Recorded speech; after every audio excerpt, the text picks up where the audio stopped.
Afin de commencer le module de simulation linéaire statique, il faut considérer les points suivants.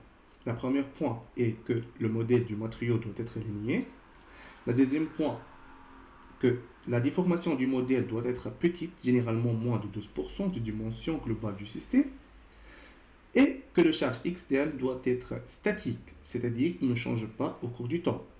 Si ces conditions ne s'appliquent pas sur votre étude, donc la simulation ne va vous générer des résultats précis.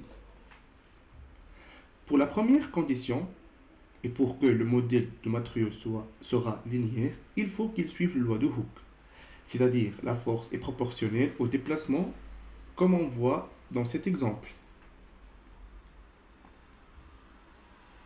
La loi de Hooke est mesurable par la formule suivante. F égale à moins K multiplié par X, où F est la force, X est la longueur de l'extension ou compression, K est la constante de proportionnalité qui est donnée en Newton-mètre.